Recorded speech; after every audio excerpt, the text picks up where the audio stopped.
menjadi penyegar, bukan pembusuk. Seringkali kita mendengar orang Kristen itu sebagai garam dunia.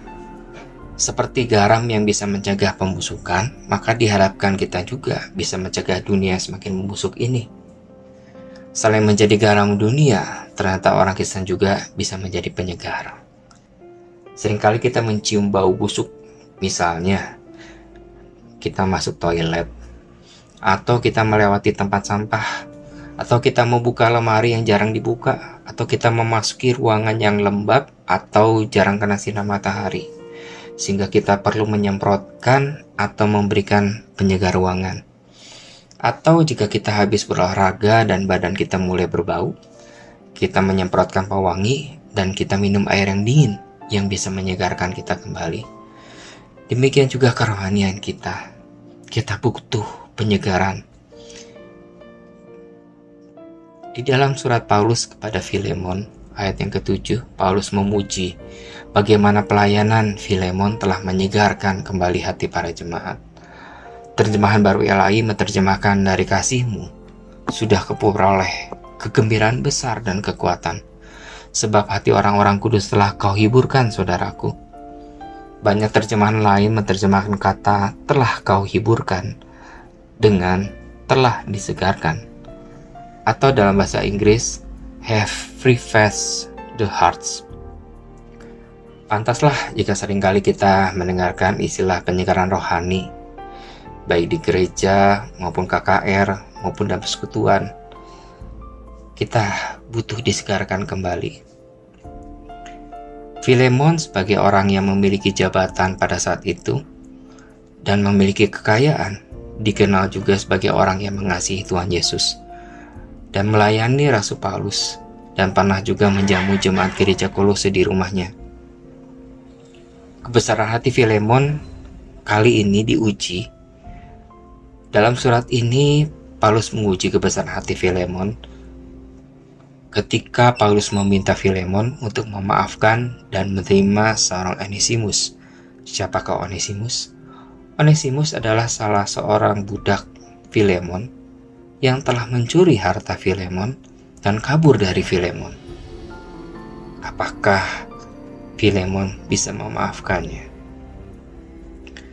Paulus menceritakan perubahan dari seorang Onesimus, si budak pencuri, yang kemudian menjadi seorang petobat dan menjadi seorang pelayan yang sangat membantu pelayanan Paulus.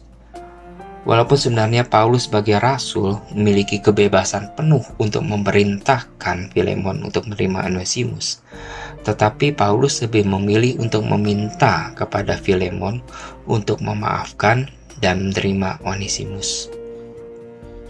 Karena Paulus mengingat Filemon adalah seorang yang dipenuhi roh dan telah menunjukkan buah roh, yaitu kasih. Dari kasih yang telah ditunjukkan Filemon kepada Paulus, dari kasih yang telah ditunjukkan Filemon kepada jemaat, Paulus memperoleh kegembiraan besar dan kekuatan.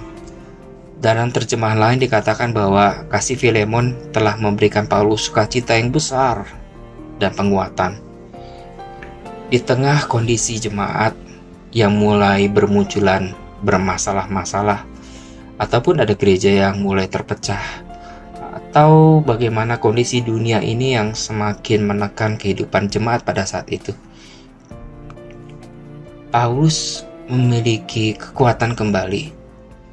Paulus merasa disegarkan kembali hatinya ketika mendengar apa yang telah dilakukan oleh Filemon, baik kepada jemaat maupun kepada Paulus sendiri. Terlebih lagi ketika nanti Filemon pada waktunya akan memaafkan dan menerima si Onesimus, si pencuri itu. Bagaimana budaknya yang telah bertobat dan akhirnya kembali kepada Filemon bisa diterima dan juga bisa melayani kembali Filemon. Berita ini akan semakin menyegarkan kerohanian Paulus. Kapan terakhir kali hati kita menjadi lesu dan malas di hadapan, di dalam kehidupan kita menjadi orang Kristen? Dan kapan terakhir kali kita disemangati kembali untuk hidup bagi Kristus dan melayani Tuhan? Kapan terakhir kali ketika temu orang Kristen yang bisa memberikan penyegaran rohani bagi kita? Ketika kita mendengarkan dia, ketika kita mendengarkan sharing dia, ketika kita mendengarkan kesaksian dia, hati kita disegarkan kembali. Paulus yang di dalam penjara karena Kristus bisa bersukacita dan dikuatkan karena seorang Filemon yang telah menunjukkan buah roh dengan menjadi penghibur, dengan menjadi penyegar bagi hati orang-orang yang perlu dihibur dan dikuatkan pada saat itu. Tuhan Yesus pernah berkata kepada siapa yang pernah memberi makan atau memberi tumpangan, berarti ia juga telah melayani aku. Siapa yang memberikan penghiburan, dia juga akan dihibur.